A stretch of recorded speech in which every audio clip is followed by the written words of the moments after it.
Mais la deuxième chose également qu'il faut dire, c'est que l'UMP n'a pas mis la clé sous la porte parce que c'est les banques qui les ont sauvés. Est-ce que vous croyez que M. Juppé, s'il arrive au pouvoir, il va taper sur les banques? Est-ce que vous croyez que les gens de l'UDI vont faire pareil? C'est les banques qui les tiennent. On ne peut être indépendant qu'à la condition d'être indépendant financièrement.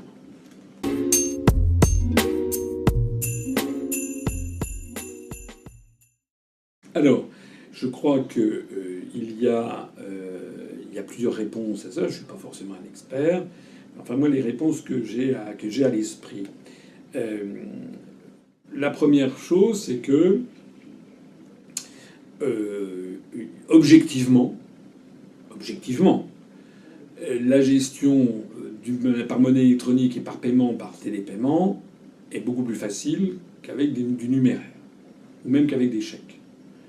Je le dis, je reprends l'exemple de l'UPR. Par exemple, pour adhérer à l'UPR, ce que j'espère que les gens qui m'écoutent vont faire en masse, parce que c'est ça qui nous donne du poids.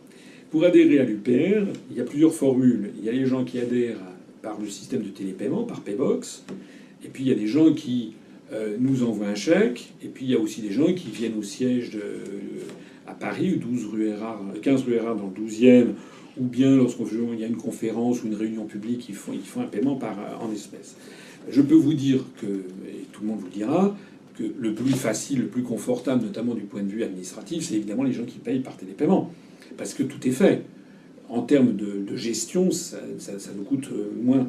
L'UPR, maintenant qu'on a un petit peu d'argent, on a c'était des bénévoles, mais maintenant ils travaillent à mi-temps pour l'UPR, donc on les rémunère, avec des contrats extrêmement aidés, donc ça coûte pas cher à l'UPR, c'est en partie aidé par les financements de la région, puisque c'était des chômeurs, mais qui étaient adhérents de l'UPR, donc on les a embauchés à mi-temps. Ça leur prend du temps de passer en comptabilité les chèques, etc., ou les espèces. Donc, ça, c'est un phénomène. Là, je parle, c'est en dehors de toute idée de complot. C'est un fait objectif que les télépaiements, les paiements par carte simplifient considérablement les transactions, diminuent les coûts de traitement administratif. Ça, c'est un fait objectif. Premier point. Deuxièmement, il y a des tropismes chez les peuples. Il faut savoir, je ne sais pas si vous le savez, que la France est un des pays au monde où les gens payent le plus par carte bancaire. Probablement d'ailleurs, est-ce parce que vous savez qu'il y avait M. Marc Lassus, l'inventeur de la carte Gem+, la société Gem+, la carte à puce, c'est une invention française. Ça vient peut-être de ça. La France, c'est un des pays les plus en pointe sur les paiements par carte bancaire. Je vois que moi-même, j'avoue que finalement, je paye beaucoup plus souvent par une carte bancaire qu'en sortant des billets de banque. Voilà. D'ailleurs, c'est même assez commode parce que on sait que si on perd sa carte bancaire, on fait opposition, on est protégé. Alors que si vous perdez votre portefeuille avec dedans des billets de banque, ben, vous pouvez prier pour Sainte Rita, la patronne des causes désespérées, pour essayer de retrouver votre portefeuille garni. Bon. Ce qu'il faut savoir, c'est que c'est pas le même cas dans d'autres pays. Par exemple, en Allemagne, les Allemands aiment beaucoup les payer par billets. C'est comme ça. La meilleure preuve, c'est qu'il y a en France, les billets de 200 euros circulent très peu, et les billets de 500 euros ne circulent pas du tout. C'est même, d'ailleurs, il y a beaucoup d'endroits où c'est même interdit, c'est refusé, les billets de 200 et de 500 euros. En gros, la plus grosse coupure circulant en France, c'est la coupure de 100 euros. Et elle est même d'ailleurs assez peu usitée. Ce que l'on voit, c'est les coupures de 5, de 10, de 20 et de 50 euros. Voilà. Même la coupure de 100 euros est peu usitée, celle de 200 est très rare, celle de 500, elle n'existe, on ne la voit pas. Alors qu'en Allemagne, vous la voyez beaucoup. Ça, ce sont en revanche, les Allemands payent beaucoup moins que les Français par carte bancaire. Donc, l'idée que un certain nombre de banques se soient dit on va aller jusqu'au bout du raisonnement, et si on arrivait à supprimer les chèques, etc., parce que les chèques, c'est des traitements incroyables, hein, sans compter qu'il faut lire, déchiffrer ce que les gens ont écrit, même s'il y a des trucs par lecture optique, etc., c'est dans les banques, mais objectivement, c'est plus compliqué. Donc que des banques se soient dit on va généraliser le système par carte de crédit, puis on va vers un univers où il n'y aura plus de billets, de pièces, etc., ça paraît relativement, avec l'angle du gestionnaire que je viens de vous donner, relativement une idée futuriste, mais assez logique en définitive.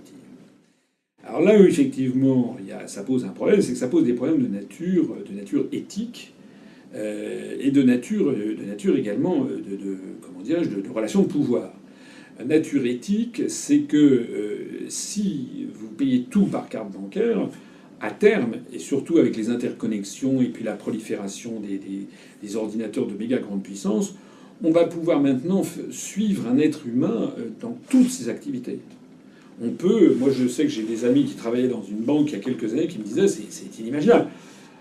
D'ores et déjà, il suffit de regarder vous-même vos relevés bancaires.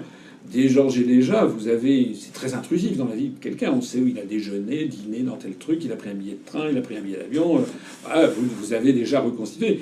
Si maintenant, même quand vous achetez une baguette de pain ou quand vous prenez un billet de métro, vous êtes suivi, il y a un processus de surveillance généralisée. Ça, c'est un problème de nature vraiment éthique. Il y a un problème de nature en termes de pouvoir, c'est que, évidemment, nous ne sommes que dans des conventions. Une carte bancaire, ça n'est jamais qu'un carton en plastique. Et si tout votre argent, si vous n'avez rien d'autre que cette carte en plastique, du jour au lendemain, si la banque décide de vous piquer 50%, vous n'avez plus de recours. Et oui. Alors que quand vous avez des billets de banque, au moins vous avez un billet de banque que vous pouvez éventuellement négocier. Donc il y a l'idée qui arrive assez naturellement à l'esprit, l'idée d'une prise de pouvoir, d'être complètement dans la main des banques. Et puis ce qui va également dans le même sens, c'est que la tendance naturelle qui est effroyable, c'est de se dire finalement, pourquoi cette carte ne serait-elle pas seulement bancaire, mais qu'il n'y aurait pas aussi votre carte d'identité, votre passeport, vos mensurations, votre taux de cholestérol, de diabète, etc., toutes vos données de santé personnelle, votre curriculum vitae, tout peut être mis sur une seule et même carte. Et puis, à terme, vous savez qu'on va également vers le paiement sans contact, c'est-à-dire on passe c'est ce qui se passe déjà sur les télépéages pour les autoroutes. Et puis à terme, tout ceci est miniaturisé, tout ceci se termine par une puce RFID, tout ceci se termine sous la peau. Ça veut donc dire qu'à terme, on pourrait imaginer un univers où les gens n'ont plus de portefeuille, plus de pièces d'identité, n'ont plus rien, mais simplement ils ont une puce RFID sous la peau, où il y a toutes leurs informations, et ça devient effrayant, parce que ça veut dire qu'on est dans un univers que même George Orwell n'aurait pas imaginé. Ça veut dire que, bien sûr que, comme en toute chose, tout progrès humain, on peut voir le côté positif des choses. C'est sympa, il n'y a plus rien à s'occuper, tout ça est automatique, c'est formidable. Mais on peut voir aussi le côté négatif, c'est-à-dire une société de surveillance absolument épouvantable, comme jamais un être humain aurait pu l'imaginer.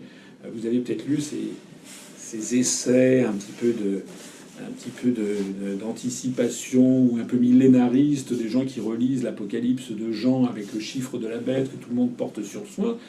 C'est vrai que, sans aller trop dans cette direction, c'est vrai que c'est un avenir qui peut faire peur.